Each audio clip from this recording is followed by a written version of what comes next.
Welcome, listeners, to the Above and Below podcast, a show where above-average guys with below-average intelligence talk about everything nerdy, geeky, and otherwise. Thank you for joining us on this journey into the unknown as four dudes work to understand their place in the vast expanse of the universe. So sit back, spark up a hookah, grab a beer, and enjoy. Hi guys, I'm Brad. I was really confused that entire time. You were like getting old and then young and then old. I was just going for it. I'm Steven. I'm the Prince of Dark. Now, Bobby. God fucking damn it. This is Tony.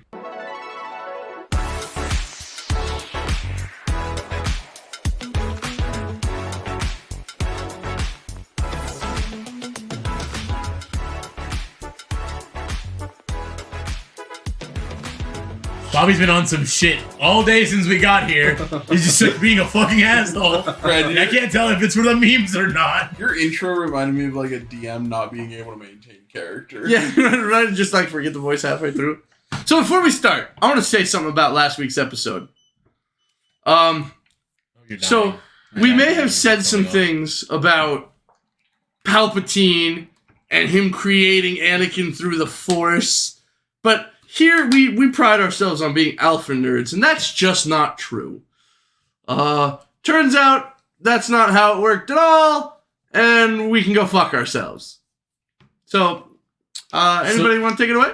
So the actual thing is he was just made by the Force. And Yeah, he was just made by the Force because either I forget who it was. It was either Sidious or Plagueis was doing some Force experiments, and the Force made Anakin to balance it all out. Okay, and you were explaining it. The scene that people misconstrued that is just like one of his fever visions that he sees Palpatine behind his mom, and Yeah, it's in a comic. People really connected the dots in a way to say that he was created by Palpatine. Palpatine created Anakin when even in the picture she's already pregnant. So Okay, yeah, no, that's bullshit. So we're sorry. The whole thing, like how I was like, well, maybe Palpatine created Rey. Yeah, no, that's bullshit. That's bunk. Fuck. Okay. How was your week? It was good. I'm actually let me actually put this stuff away. I was prepping for a new D&D campaign that I'll be running with the three members here and Brad's wife Mallory. We're starting a pirate campaign. So that's gonna be really fun. I enjoy creating worlds and getting into characters. And I think DMing is super fun because I can just put my mind in like 50 different people and act them out and be, create a whole world that everyone enjoys. I totally character like Brad. I totally ripped off fucking One Piece because we were all sitting out in the back smoking some hookah, and Bobby's just like, "Hey, I'm Bobby. Hey, I want to play more D&D. See if you can run another campaign." I was like, so it's been a while since I've DM'd, and I've been missing it. So I'm just like, okay, but someone needs to give me a hook. Someone needs to give me something that I can kind of play off of. And he's just like, they were like throwing out ideas, and they're like, how about a pirate campaign? And I was like, wait, no, I can do that. And so I was thinking, and I've been watching One Piece, and I'm just like, man, I got to create a whole new world. I got to do this, that, and the third. Fuck it, I'm just ripping One Piece, and we're playing D&D in One Piece. So it's One Piece based, but still everything that's D&D. Is the cat behind? Oh, yeah, okay, the cat's behind the wall. Hello, cat. I think you misunderstood what Bobby meant. You're thinking pirates like high fantasy on the open seas. What he meant was stealing DVDs. Oh, yeah, piracy. Yeah. Okay, wait, I gotta... Which is super... Yeah, no, he didn't mean One Piece. So we have to push the campaign out a week. I gotta rewrite everything. Fuck! So basically what you're telling me is this is a D&D episode? Yes, it is a D&D episode. Wonderful. We can talk about our different characters or experiences. If anyone wants to take the helm on it. I recently had something happen. That's a good story. Tell them of your shame. So in our current campaign that we've been running for like 5 years, Helm by roughly. Cody that has Yeah. been on the podcast before. Yeah, super cool dude. Great campaign, honest to God. Love my character I've been playing. So me, Brad's wife's character, and DJ, who was on the campaign or on the podcast a while ago. Yes, last episode. No, 2 episodes ago. Yeah, whatever. He was our last. Whenever it happened. Episode, yeah. So yeah, we decided to go into the sewers. We were chasing down some bad guy who was like stealing familiars from people in this magical city. Super bad dude. So we get down there. We're fighting this guy. Everything's going as good as it can go for a campaign fight with only 3 of the party members out of 7. The other 3, by the way, were milking wyverns. Not for their semen, but for their venom. Wait, we did it for venom? Yeah, that's... Oh, shit. You got the wrong white sticky stuff. Funny enough, the whole reason we ventured out was because Dakota's character was building something for Tony's character, and he needed venom of a wyvern. So he took, like, the biggest of the party, like, the strongest of the party, like, the ones that deal the most damage. The beefcakes. Yeah, the beefcakes out to hunt these fucking wyverns, which, I'm like, oh, man, we got hurt a little bit. And then we had to watch the other half of them fighting, or them finding the guy that stole all the familiars, and saw them get absolutely mollywopped. So she's a druid, which would be normally super scary, but she was out of her wild shapes because we used them to track the guy down. Mallory's character. Yes. Yeah, Mallory's character. DJ's character is a rogue who insisted on not attacking up close for reasons. I don't know what was going on. He was just staying back. I don't know. And then we had this whole thing where he was like, maybe we should heal the rats. So freaking stupid. To be fair, though, you have to understand the level of what the DM was pitching to you guys. Yeah, he was... That he was like... Because he can speak any language. So he was like, well, what are they saying? And so they're just muttering like itchy, pain, ouch, stuff like that. And so he's like, should we help them? Like maybe they were on a rampage and stealing stuff because they were in pain, which I mean isn't the worst train of logic. No. And I myself am a sorcerer, so super squishy, the whole party.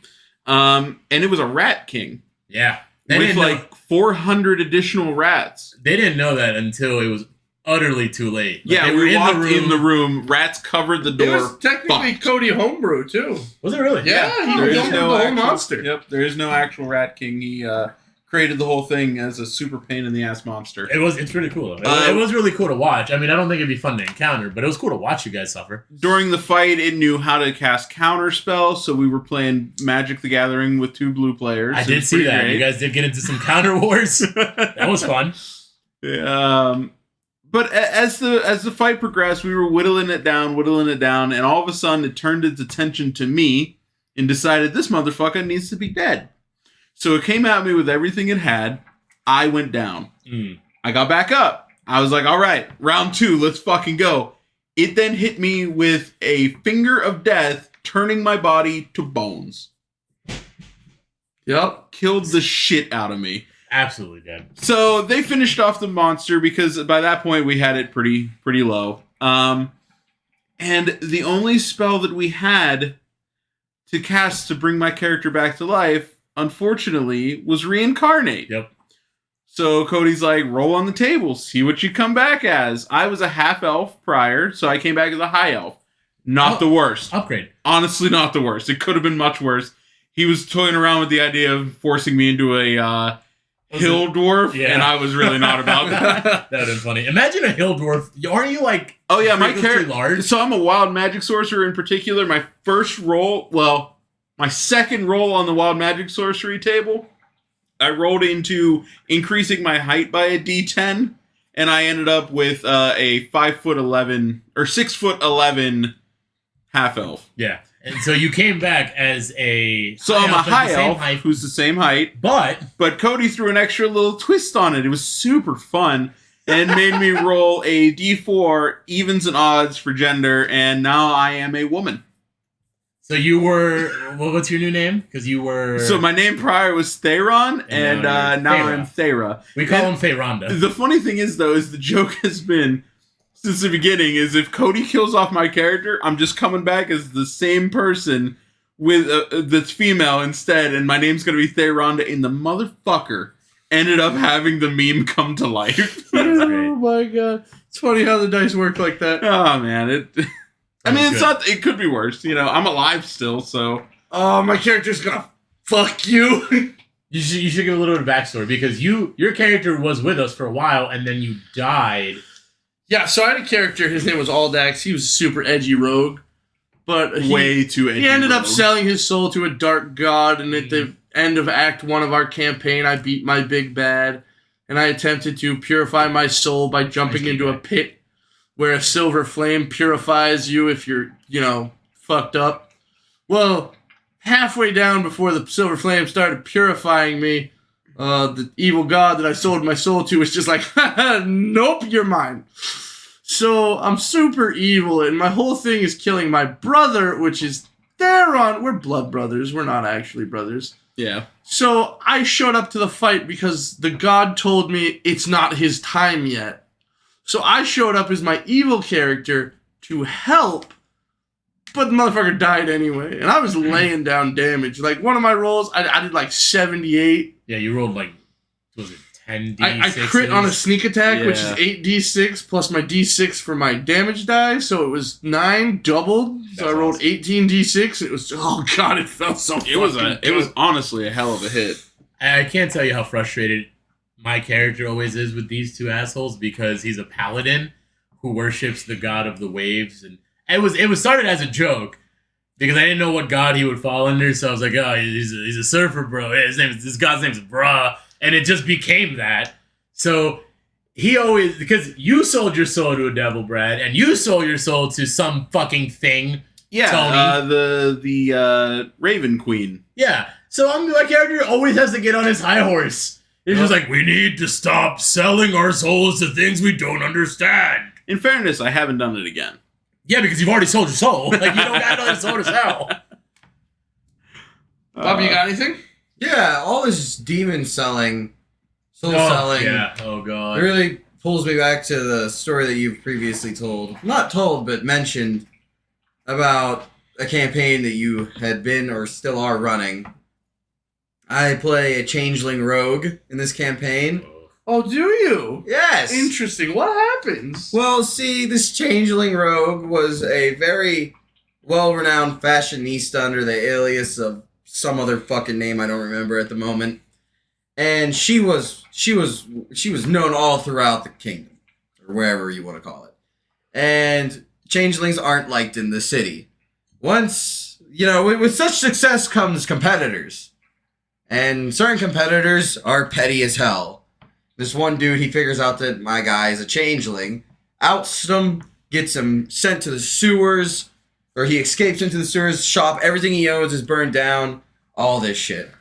So revenge is on his mind. He learns how to, survive, picking pockets, stabbing people, stuff like that. Right. Well, we run into As you do. we run into the actual like king of hell, like the top guy. Asmodeus. Yes. And what makes me mad, and funny enough, I get mad at you two assholes for selling your souls to the devil. In this campaign, I was a fucking turtle cleric. You're always the good guy, which is weird because your pick is always the bad guy. I mean, listen, I guess I don't care. So, I mean, you're right. Yes, you're definitely right. But like my character, his whole thing was he follows the god that brings people into the afterlife for those that don't follow a specific religion. Because like if you follow God A, when you die, you have your own rights and you go to wherever your plane of existence is after you die. So my character and his god bring those that have no affiliation to the general afterlife. And so we met the fucking demon devil fucker at a bar, and there was a bunch of people that died. And so my character's like, some of these guys may not necessarily have a religion that they follow, so let me go ahead and perform my ceremony to bring them to the afterlife. And the devil was just like, nah, motherfucker, mine. And he steals all the souls. And I'm just like, oh, that's not a good guy. We should not know bad. Red flag! Yeah. Red flag! So Bobby's going to get to the meat here in a second, but the whole point of me introducing Asmodeus as this sexy-ass bartender is because one of his whole shticks is perverting the faiths of clerics and paladins and just faiths of other gods. So It I truly put was- him there to for fuck me. with Steve's character, Yep. and then magic just happened. So, we're all bounty hunters in this campaign, and we're looking for a job, and we find a job, and I think we go to fucking what's his name again? Asmodeus. Yeah, Asmodeus. We go to him for a There was a Clues? sword. There was a sword that you guys wanted to check on. yeah. And One of our other party members the- had a cursed sword. And another party member, I don't know, has fucking like an affinity for fucking shit up. So he was like, "Let's go talk to the demon man. It's gonna be fun." Yeah. And so we went, and I was like, "I'm staying out here. I'm telling you guys, don't listen to him. He's bad because I'm the only one in this party that knew what he was." Yep. And so I decided to stay out. I decided I'm not going into this bar. If you guys decide to do it, go right on ahead. Tony's character was the only other one that didn't go in with me. Yeah, he just again red flag. So these two stay outside. Myself, our barbarian, and another rogue. We all go inside to see. Oh, and our what's Jay? Warlock. A warlock, and our warlock. We all go inside, and we're sitting there. We start talking to him, and then the king of all devils starts talking to me in my head about what I want and what we can work out together. And I didn't expect my character to get his revenge so early. It was set up to be this like thing apparently that Brad had been planning, and it just all happened at once. He goes, "Hey, I can get that guy here right now." And in walks the motherfucker who burnt down my shop. And at this point, all the doors shut. Nobody can get in. Nobody can move. We were beating on the doors outside. Everybody's furiously. beating on the glass in the windows, Nothing. screaming. It's like a scene from Supernatural where the ghosts are like, "No, you can't come in." And they're like kicking on the fucking door, trying to break the glass. Yep. And he goes, "Take this," and he hands me a knife, and he goes, "Kill him with that." So I walk over and I don't cut off his hand, I stab him in the palm, rip it right up the middle, splitting his hand in two, and then I slit his throat right there. And then I get a magic teleporting dagger, and that was the hook for me. But during all of this, I'm shaking, I'm sweating, I'm having so much fun. And after that, my soul is forfeit to the King of Devils, and my character had been tasked with killing people once a week to sate our deal. And if I didn't, or if I don't, my soul is his. Yep. And luckily, I've been able to keep up my end of the bargain by murdering shitty people so far. Oh, it's wonderful. That was my greatest moment as a DM. It's just like after the session, Bobby goes, "Man, I really liked playing D&D, but tonight I fell in love with it." And I'm just like, "Oh, I'm so fucking good! I am literally the best!"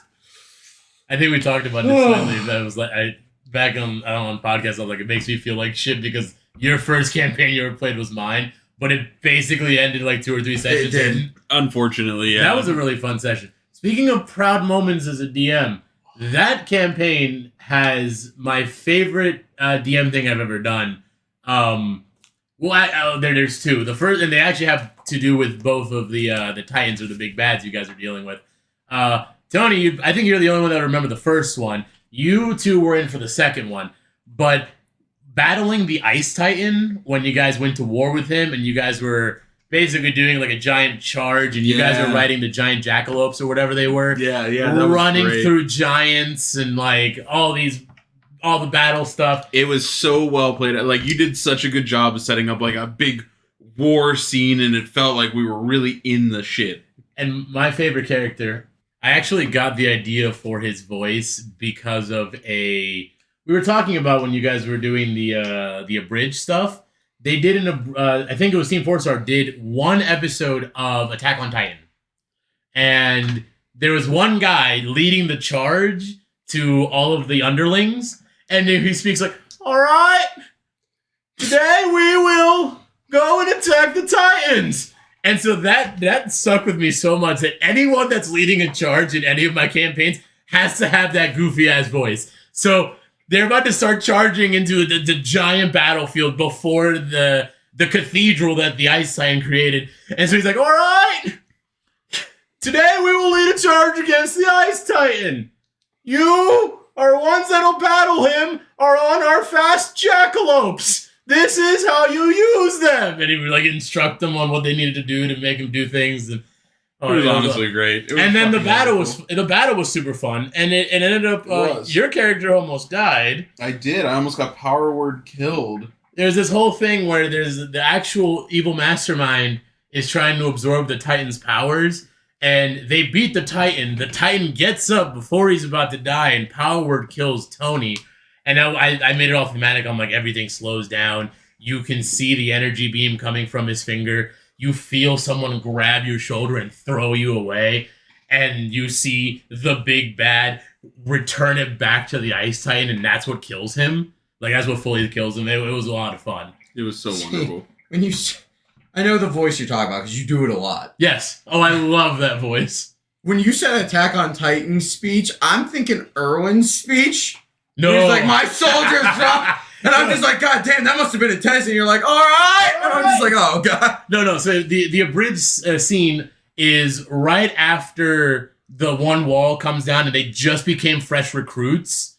Yeah. And they were like trying to get all together and scrambling to try to find off the Titans. And they're like just fresh out of the academy. And the guy's just like, all right, well, this is your job. You guys got to go kill these Titans. I understand you guys fresh recruit, but you got to do it. Well, in the fucking abridged series, that was his voice to lead them into the battle, which leads them nowhere good, and everyone starts panicking in the little tower thing. And Armin talks like the one from that one fucking anime we were talking about the other day, Ghost Stories. Oh. And Armin talks like that in that abridged series. He's like, guys, we don't have enough. With the little air compressor tink tink, and we're gonna lose this. We have no power to defenses, and that's how he talks. And that's actually how I knew that style of voice was from that abridged series. And then as soon as we saw it in Ghost Rider, I was like, that's hilarious. He sounds like Armin from that episode. My favorite part of that campaign was your hands down revenge on one of our party members. Oh, the captain, the ship, the cannon. Oh my god! So one of the guys playing it with us did a complete 180 with his character. Started out noble as fuck, like real prim proper. He was the son of a king of the Icelands. Like he was like, oh, I am that, you know. So somewhere in his head, a flip switched, and he just switch flipped. That's fine.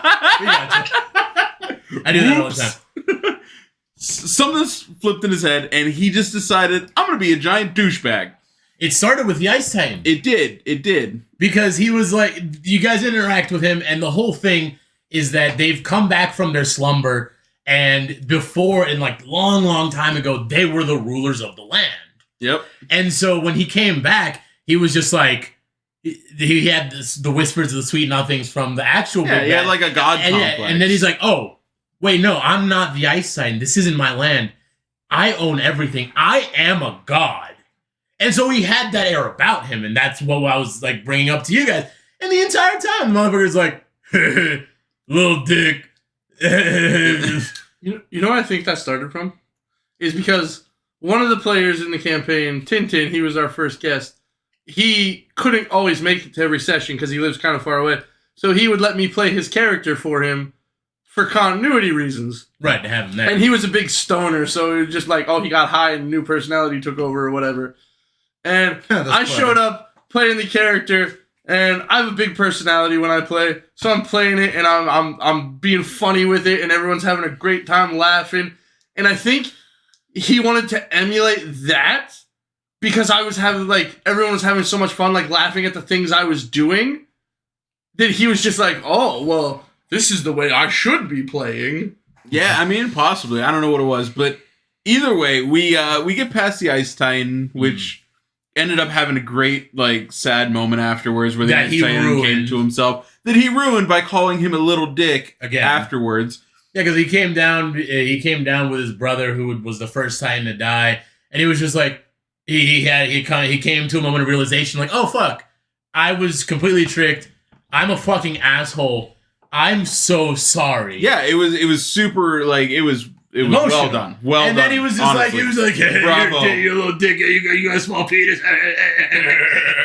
So you should have anyways, just fucking zapped him there, dude. Right? The problem is the campaign was made for him, so I couldn't just kill him. And you know where that got him? Yeah, the campaign's dead now. Yeah, it's dead, and he bitches to me all the time about how I'm at least invited to the campaigns that die sometimes, and nobody invites him now. It sucks because he started out so well. He too. did. Like, When he started, honest to God, I thought he had I was shocked because I'm not gonna lie, I didn't believe in him a little bit. I was like, he's not gonna take this super seriously. He's just gonna fuck off the whole time. But he ended up like being a really good character. He did a good job until he didn't. Yeah. So the revenge though, we're on a boat because we gotta travel from the ice island to the next island, and we encounter another ship. And this motherfucker, I remember you telling me in the other his night. infinite wisdom, was like, I have to board that other boat. Shoot me from a cannon! He crawls his ass into a cannon. How big is he? What is Oh, he? by Way too big to fit the can. he's a dragonborn, so he's like 8 feet fucking wearing tall. full armor. Like, Yeah, yeah. Plate armor, yeah. So he gets into this magical fucking cannon that can hold him, I guess, and it shoots him. He's flying through the air, thinking he's gonna have the best fucking time in his life. The enemy ship looks up, sees his trajectory. It's gonna land in the hole in the center of the ship, right down into the brig. Looks up again, looks back down. Open the jail cell!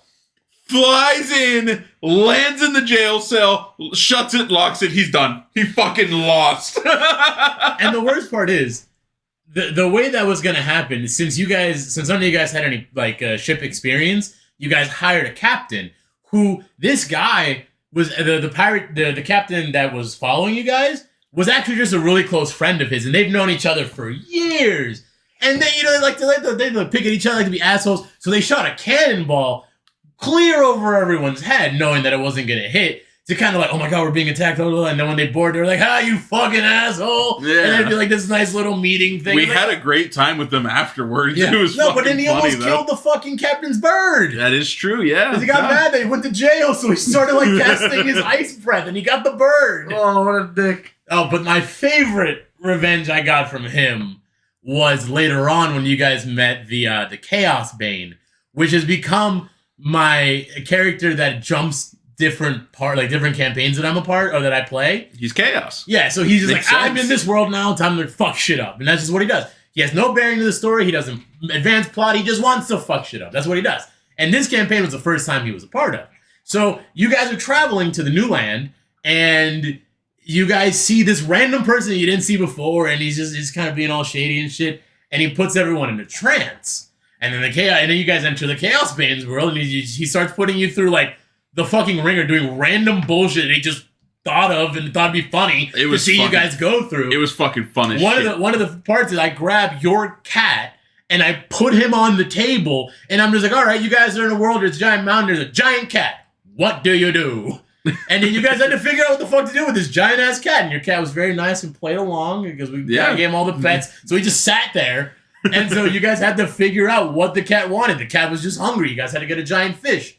And the Chaos Bane just did random shit like that. And one of the things that he did was he put everyone in the party in a giant arena and turned them into the ancient dragon of their choice. Yeah. And they had to fight to the death. Which was super fucking cool, having like 6 fucking dragons fight off against each other. Like, you had to learn the whole new stat block. It was chaos. mwah. And the winner, who was Bunny, who was your wife, that won. Yep. She got what ended up becoming the Wabbajack. Super cool item. And everyone else, I never got to fucking use it. Yeah, unfortunately, I'm we sorry. never got to use it because the campaign died right after this, actually. so everyone else got a punishment for losing. So I tailor-made their punishment to their character, right? So the only person that didn't get a punishment technically was your character, Yeah, my Kenku. because you were still so new. I'm just like, I don't know what to do with him. He's going back to the previous island world, and he's just gonna have a good time. Yeah, with his 13-inch penis. Yes, the Kenku had a very large he was slot. well endowed. That bird dick. That bird did. So everyone had a punishment, and his specifically, I'm just like, you know what? He's been an asshole this whole fucking campaign, and I'm gonna really let him have it. So he's back in his kingdom, and everyone's there with him. He's back in his kingdom, and he meets this beautiful woman there at a ball, right? And so he's all dressed to the nines, and she's just stunning, right? And so she comes up to him. She's like, may I have this dance? They started dancing and talking. They kind of hit it off, right? And things got a little hot and heavy, and so they took it to the bedroom. And when, it was time to do the dirty, it was time to do the business, he went and, she pulled down his pants, and he had no penis. That was the whole joke, that he was little dick. He had no dick. And so the woman starts laughing. The door opens, and the entire party is there with the crowd from the ball chanting, little dick, little dick. And I'm like, yes, I got him. It's revenge. And he gets legitimately mad in real life. He's like, I cut the bitch's head off. I'm like, okay. Her head's rolling, laughing, and calling you little dick still. He's like, well, I slaughter everyone. I'm like, okay, the same thing still happens. Oh, that's fucking hilarious. And the last thing that happened was my character that I played for a very long time, Moga, which we might talk to if we get some time out. I'm okay with not really talking. He's a very long story with him. But he travels dimensions, not by choice, and he just wants to get back home. This was the campaign where he went back home. And so he says his heartfelt goodbyes, he leaves, and then an arm comes through the portal. Who was supposed to be played by yours truly from another Defunct campaign, because I like this idea of like jumping through dimensions with characters. So I was like, Steve, I want to do that too. That sounds like fun. So I'm like, I'm going to show up, sticks a hand through portal to test out the water. And our good old friend Brad here was like, I cut his arm off. Yep. I don't know what it is. I don't know what the fuck it is. Cut its arm off. Fucking It portal falls closes. right back. Yeah, the portal closes. Nah, I ain't fucking with that shit. That's the end of that guy's story, I guess. I had everything set up. I made his character sheet again. I leveled up to the appropriate level. I was ready to be in it. I had everything planned. Hey, yo, if you And ever do that it again, ended in like 4 fucking minutes. if you ever do that again, that dude better be armless. Oh, for You will sure, be. for sure. So, I got one, but it's not technically D&D. But it was one of my very first experiences with a role-playing game. I went to visit some friends from college, and I shouldn't say friend. Was it Jack and them? No. Oh. It was Abe and them. Oh. Excluded.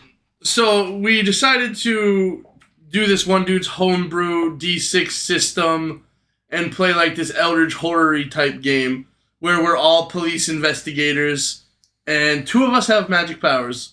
I was the captain, so I could touch an object and I could know it like its entire history. And our buddy Brandon was pyrokinetic. So it starts off, we're doing this investigation and we're looking for this Eldritch horror motherfucker. And so what happens is I go down to investigate something with one of the other players. There's like 7 players. And I go down, I'm just going to preface this by saying I killed them all. No one was mad about it. We all had a great time. It was fantastic. I ended up killing them all. So we go down there, and in the tunnel, something moves at the end of it. So my dude's just like, oh, fuck! Shoots it. Kills it. It was just an innocent dude in the tunnel. Oh, man. So DJ's character, another police officer, was just like, sir, I'm going to have to arrest you. And I was just like, oh, fuck, no witnesses. So we gunned it out, and it ended up, we had 6 shooters. I had 1 pistol with 2 shots left. His pistol had 1 shot left. I took his pistol after I killed him. I put it in my back pocket. Like, I put it in the back of my trousers. I climbed back up, and one of the guys was just like, sir, we saw that. What happened? And I'm just like, oh, fuck, so we're going at it. So we shot it out, and I killed him, and then Brandon's character came in with his pyrokinetic shit, but I was out of bullets, but I picked up the one dude's gun. It had 3 left.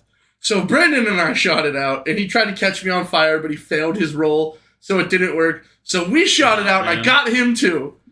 And I had 1 bullet left in my gun. I had the gun in my back pocket, and so I picked up Brandon's gun as well, which only had 1 shot.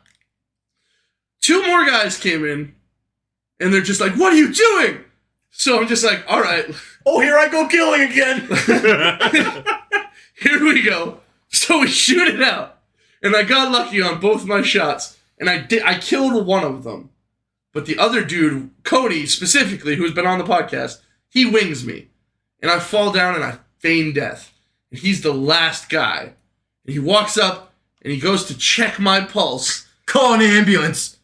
but not for me. Yeah, Times it's 7. exactly it. He comes up to check my pulse to make sure I'm really dead. And when he does that, I succeeded my sleight of hand roll. I pulled out the pistol from behind me, put it up to his chin, and blew his head off with my final shot. Jesus Christ. And it It ended there because I killed everybody. There was one more character, but he was kind of Why stupid. didn't you just go to jail? Why would I go to jail? Fuck that. Not fucking no witnesses, man. It was like a 4-hour extravaganza of me just shooting out everybody, having the best rolls of the night, and just shitting on 7 other people. The power of luck is a real skill, as I've said before. Remember, no Russian. I did miss one guy, though.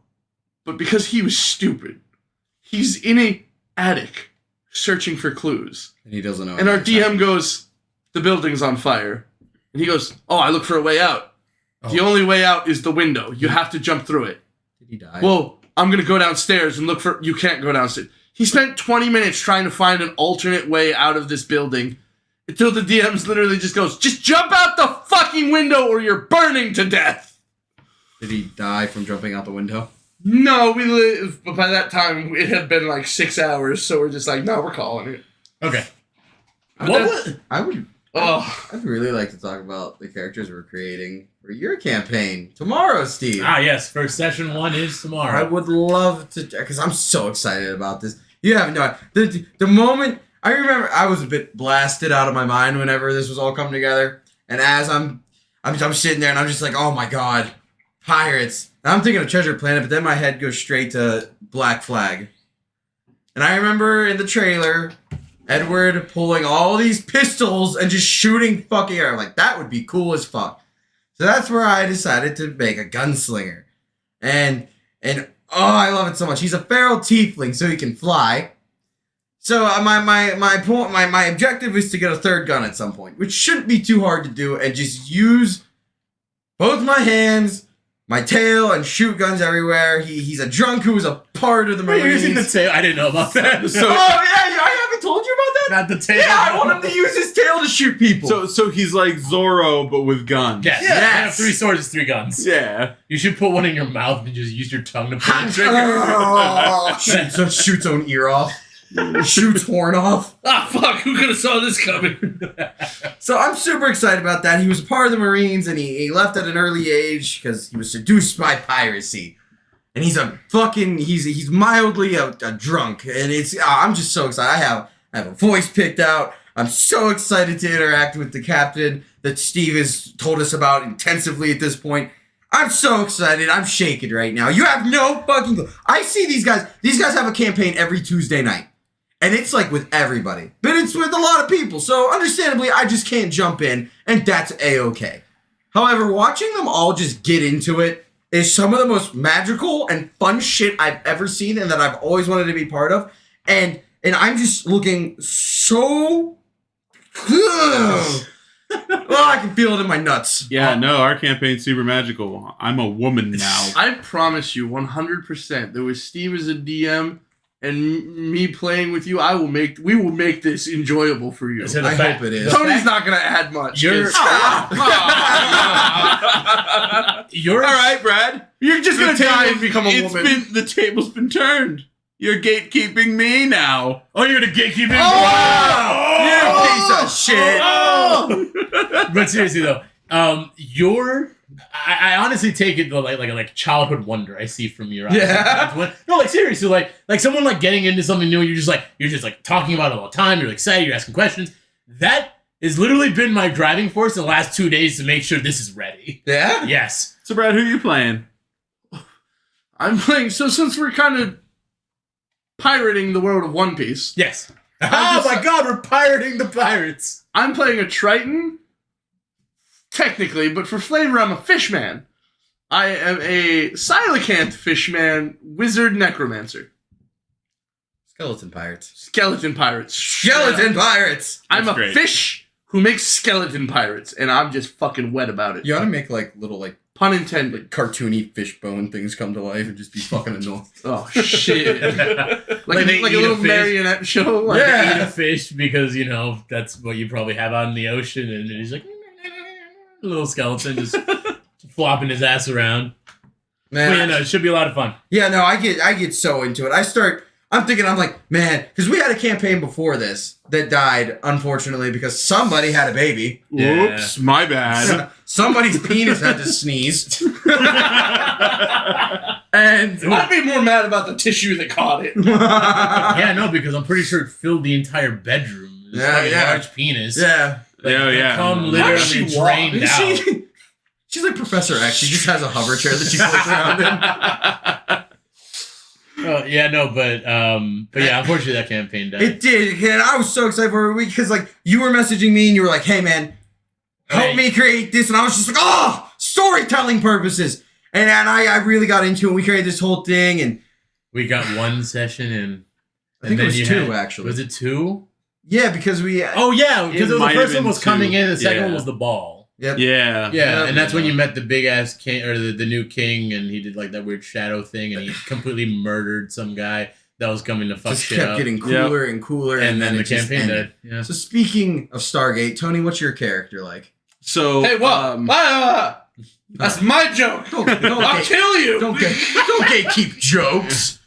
So anyway, speaking of Stargate, because I lack a single creative bone in my entire body, occasionally. Wait, can you just say that again, but like real close to the mic? I need that on footage. All right. Because I lack a single creative bone in my entire body. Got him, boys. We got him. Guilty. Yeah, it's hearsay. So I'm playing the my same character from the campaign that died. It's the 2 sessions in, Yep. so I had no real major connections with the character. But the class is what I'm all about. Because he is. I am Iron Man. Not actually though. Like it's an artificer, and I'm taking the armorer role. So I'm gonna have a suit of armor. They can like come on and off pretty much immediately. And like, I mean, it definitely crosses the border in some spots where it's just like repulsor blast. It doesn't help with the fact that when you started prefacing this character, you literally called like I'm playing Iron Man. Yeah, no, So I now, do. Even I though mean, it's the like, easiest way to visualize what's going you're on. not wrong. You know what? But he's blue. He's gonna be a Vidalkin. Okay, so you did decide he's gonna say that race. Yeah, Okay. I'm gonna keep him Vidalkin. And unlike the first time I played him, where I was like, I'm gonna be a pretentious asshole who knows better than everybody, I'm gonna go with the quirky tinkerer kind of viewpoint on it this time because like the it's way animalistic more character fun. who's like, yes, science. yeah, You know, yeah. you know what makes me so mad that you mentioned Vidalkin? And makes me real sad that campaign died. So I had laid the framework because Vidalkins are a race in Magic the Gathering. Yep. And they actually were brought into D&D because of their crossover stuff they were doing for a little while. Which is super great. And Vidalkins are part of, oh my god, what's the name of the fucking world? Kaladesh. Yes. And it's the whole world where like they invent stuff and they have like kind of futuristic vehicles, sort of, which is different than in D&D, Magic, how it used to be. And Vidalkins were the main race in the city of Kaladesh. And I had put the framework that Kaladesh existed in this world, and their whole big thing is the Inventors Fair. And that's when everyone comes and everyone shows off all of their new technology. And it was part of the Magic story. It was part of the D&D story that they brought in. And I'm just like, we're doing the Inventors Fair. This is going to be fucking awesome.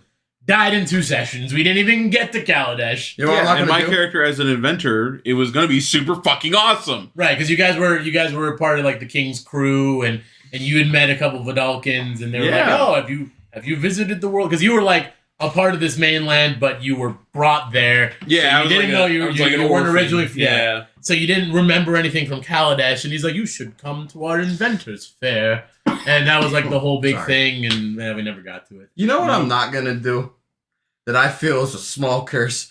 Every campaign, I get so excited that I make the character in Hero Forge and I buy it. And then it And it dies. shows up and I'm like, hey guys! And I slam it on the table. I'm like, check out this. And the campaign does. And then it dies. I'm just like, fuck! It's the Bobby curse. It's the curse. Just don't buy a figurine until the campaign's over. I'm gonna do it once we're well established. Yeah. Because I haven't built up and he kind of looks a little nerdy right now, I think. So like once I get a fancy nice little coat. So I'm gonna make him look real good and then Man. he's gonna come. I had an experience with Hero Forge the other day, speaking of. Yeah? Yeah. So I've made my character in Hero Forge for our long campaign. Right. I just had to gender swap them. It was Yeah, kind of weird. of course. Thera had to become Thera. Unfortunately, like I just can't pull the trigger though. I love Hero Forge, but like I know something's gonna fucking happen to my character As soon as you buy it. So like I can't. is It's why- a good thing you did it then. This is why you buy the character piece for after the campaign. It's a memento. That's why I never got the Moga figurine. And now that his story is done, the next time I go splurge, I'm going to make and buy him. Hero Forge is such a great site too. Sponsor us. That would be fantastic. That's a great idea. No, they're so. It is an amazing expensive. website. Are you in any Facebook groups or anything with like Hero Forge? No, Hero You should Forge join one. specifically. The creativity that people can do with like some of the posing and stuff is insane. I'd say the most creative I got is just rearranging horns to look like a crown for one of my favorite Dark Souls characters, and I love it. I'm not gonna get them because it's just Right. But the creativity that just as you said earlier splurges out of people with these is insane. There's Power Rangers that people make. There's Marvel Heroes that people make. I'll send you guys an invite. You should totally check it out. It's super fucking 100%. That'd be cool. Yeah. Absolutely. So we're approaching our time limit, but I do want to talk about one thing real quick. Oh, do you? Let's each go through and just give a quick synopsis of our favorite character that we've played over the years. Oh, that'd be fun. And I'm gonna go first. Over the years. And it's hard for me to pick because I got three special to my heart. I got Mustav the Tall, and I've got Spoiler Aldax. alert, he was short. Aldax, Altion, Aldine the Third. But those two, Wait, that was his full name? yes, I never knew he had a full name. Yes.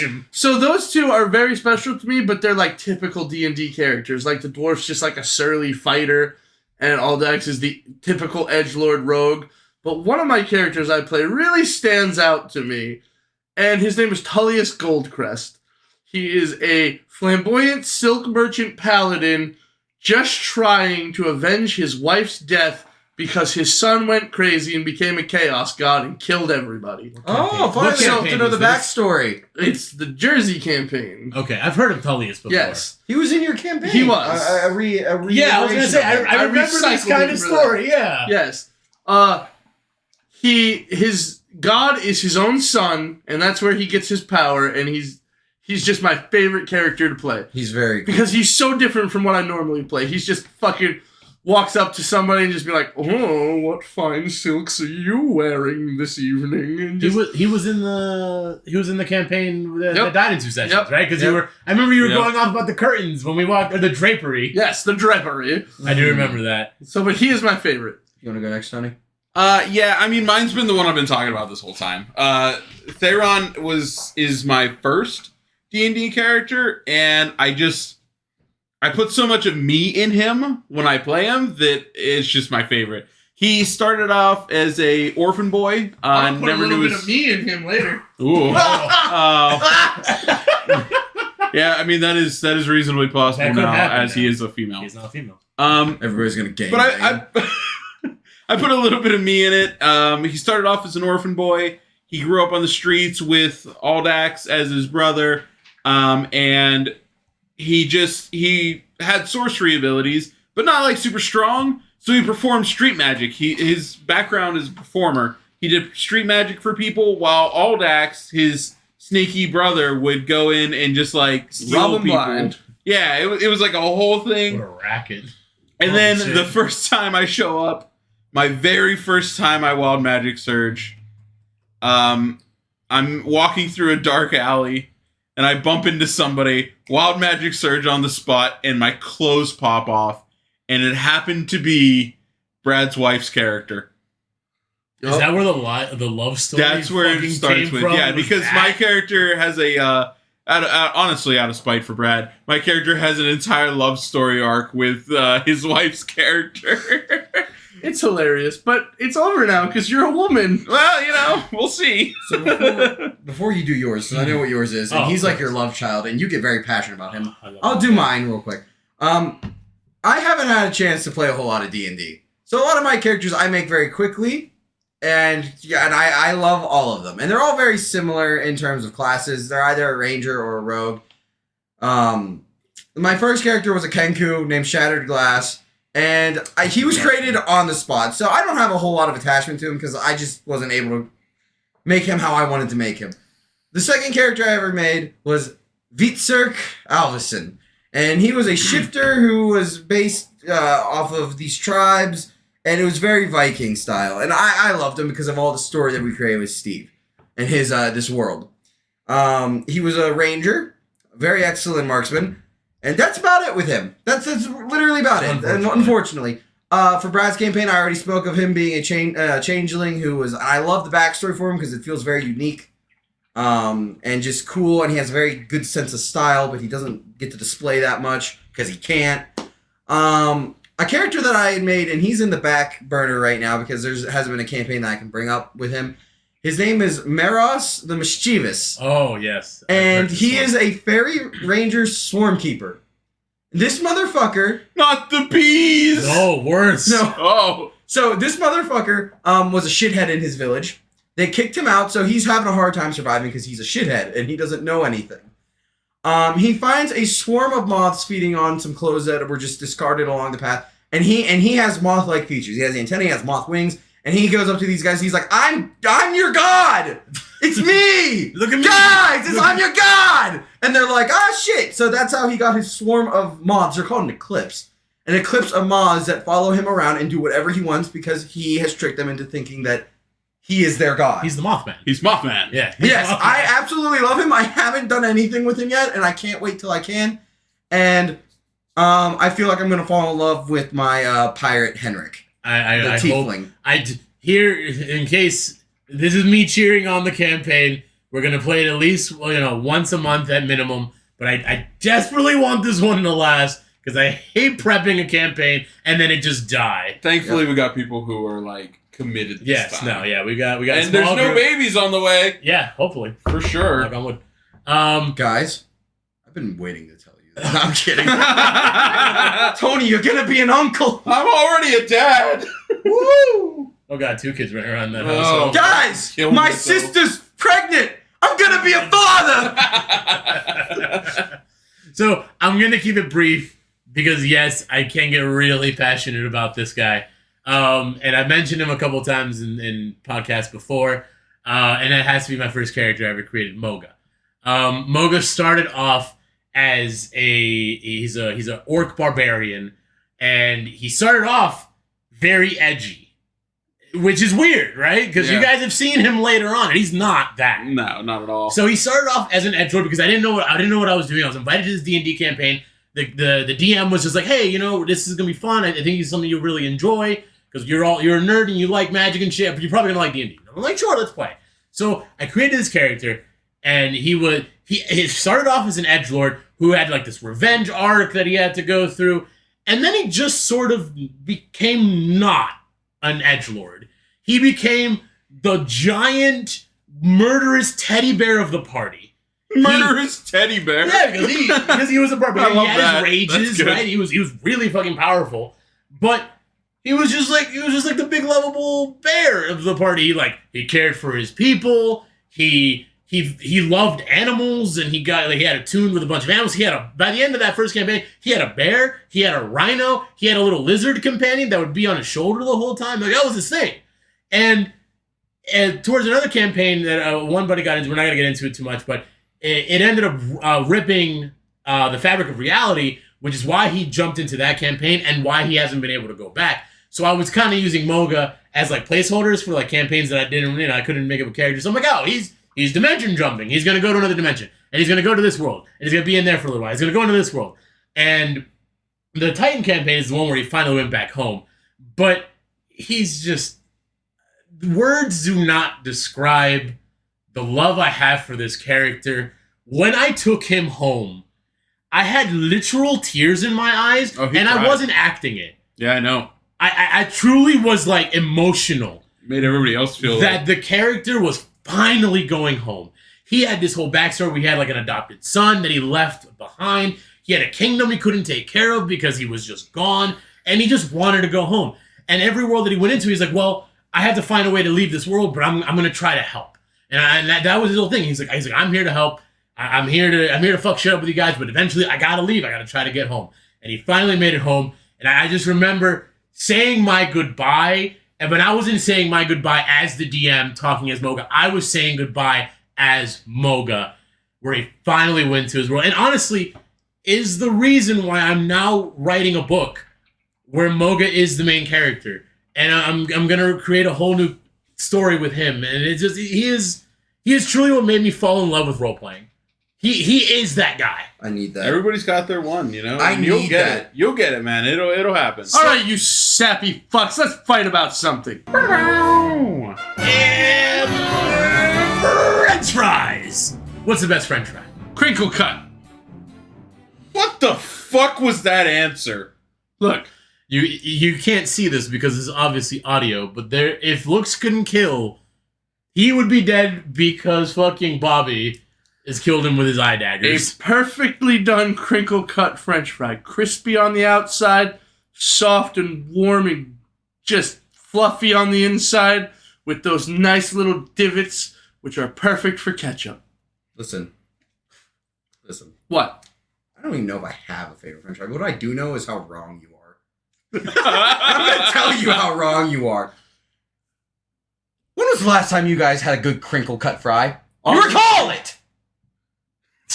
Okay. You know when? What? Can you think? Oh, the me? time. Oh, I don't like crinkle cut fries Yeah, you want to know why? because they're all bad. They suck. They don't. No. What you're doing is you're taking a vessel for ketchup so fat American fucks like us can scoop ungodly amounts and eat fucking packing flavored peanuts that taste like ketchup and shove it into your mouth. You're wrong. And you're so wrong that I'm not even going to listen to any arguments you have. Because there's no such thing as crinkle cut fries that are good. They're disgusting. And they should be burnt. And any place that sells them should be burnt. So, Fuck.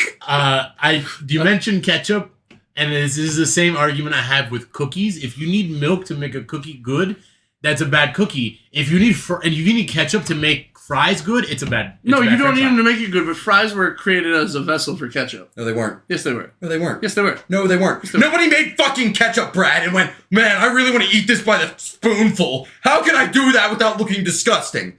French fries are... That's exactly what fries are for. No, so you they're don't look not! like a fuck. No, they're not, because they'd be catered to scoop ketchup, and the only thing that does that is a crinkle cut, and they suck! No, they don't. So like McDonald's fries, right? I was gonna pick curly fries because I've never had a bad experience with curly fries, but truth be told, McDonald's French fries are literally the best Oh, they ever slap. Yeah, they are good. that has ever existed, are existing, or will ever exist. A good salted string cut fry, I think that's what they're called. Shoestring, yeah. Shoestring, that's it. Shoestring fries are fantastic. You salt them lightly, you get that good salt kind here so you can eat a bunch of them at once. And Are besides... you a fat fuck? You need to Yeah, eat I am! But I don't need You're ketchup like that to fat accommodate kid. it. You're like that fat kid in high school that just like horks down his food because like he's afraid that like someone's gonna eat it. So you got like 6 fries. Oh. No. You come at me about crinkle cuts? Yes! Because they're wrong, Brad! cuts are You're perfect. wrong! You're wrong. No, I'm not! I'm not wrong! Because I know how to enjoy French fries by not eating fucking packing peanuts! That's all you're eating! They're not packing peanuts. They're great. Go find me a good crinkle cut fry and I'll change mine. Find it anywhere. My- They don't go to Arby's. You wanna know why they don't sell crinkle cuts everywhere? Because they suck. Other than Arby's, where have you seen a crinkle cut fry? So Tony, Who cares? They're delicious. So Tony, what's your favorite French fry? My favorite French fry is the Taco Bell nacho. Oh my Oh, shut fucking the fuck god! up. No, I agree. They're pretty good. Yeah, but that's not the fry itself that's good. That's the seasoning. Yeah, but He's got like it right. Here's my problem. Here's my only problem with that. seasoned No- fries. well, Can I here's- say seasoned Yeah, fries? well, I do enjoy nacho fries when they come over, but here's the problem. And we know how they're made because we were still there when they were still like when they first were made. Yep. The problem is when they make the fries is they make them in a big batch. They put them in their like cheese dust, right? And then they put them in a heater. But the thing is, it doesn't keep them nice and warm and they don't go fast enough like McDonald's fries where they constantly make them. So my only knock against their nacho fries is that every time I get them, they're soggy and cold. Yeah. Have you ever actually had one of the fries without the seasoning? No, I The have not. fry without the seasoning. I would imagine it's like a Is- steak fry almost. It's not quite a steak fry. It's like a It's a Burger fatter- King fry. yeah. That's Like what I'm whatever talking the about. size. It's I like think the in this is between. It's like an in between of McDonald's fries and Burger King fry. Yeah, Burger it's King like fry right in is just a that crinkle range. cut without the crinkle. Shut the fuck up. I'm sorry you need to scoop your fucking tomato smoothie into your mouth. Yeah, but that's what they were made for. Yeah, But and it's like, it's just disgusting. no, it's not. You're disgusting. No, I'm not But it's disgusting. like I'm that. wet. Fucking sweaty ass. But they come with like just a hint of something to them. And Yeah, it's they're called super- seasoning, motherfucker. No, they don't have the seasoning on them when they come fresh. I don't remember Arby's. Well, they have a hint of something. That's a Right. seasoning. It's cocaine. I think it's I think that the way the potatoes are That's why I shaved, like them Yeah, so that's why you much. like they just get extra crispy like all the way down, and they're just fucking good. Yeah, A good French fry will have a nice crunch to because it. I've had them Like a fresh good out the crinkle fryer, cut. like when No, they they first don't have came crunch. out.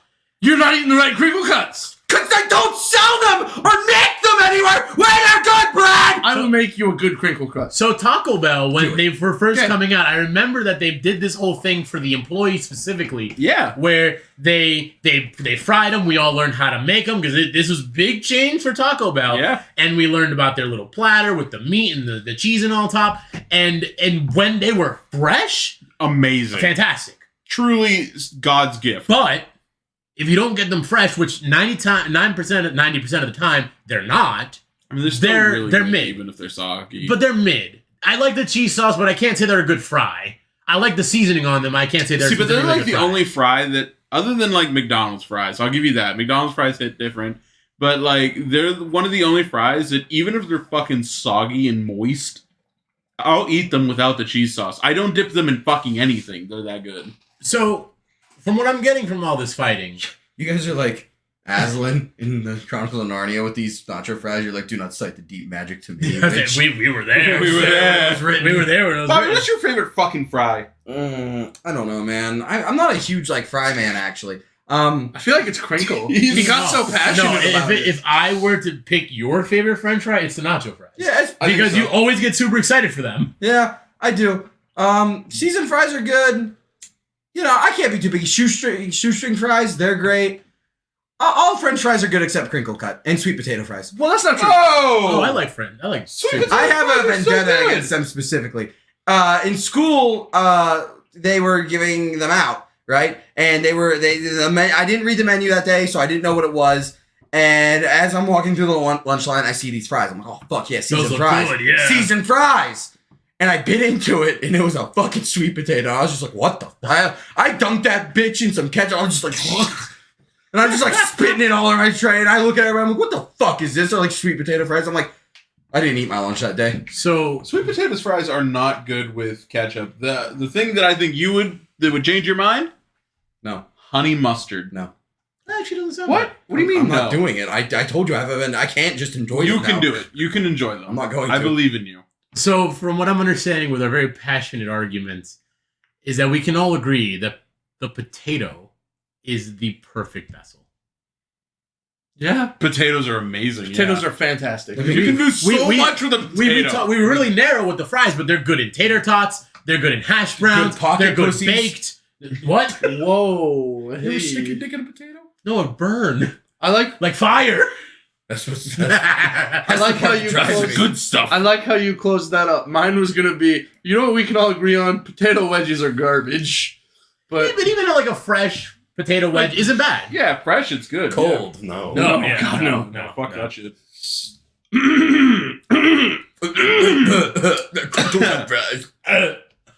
thank you, my lovelies, for joining us today. If you liked what you heard, and let's be honest, you did, please check out our Twitter at aboveandbelow69. Nice. Nice. If you want to support us, and let's be honest, we know you do, you can follow us on Twitter and leave a rating on the site you use to listen to us. If you're on YouTube, please search Above and Below and give us a like and a subscribe. And as always, my lovelies, have an above average day. Bye. See you guys. Later. Okay. I like that. Bye, guys. I like that outro. That was good.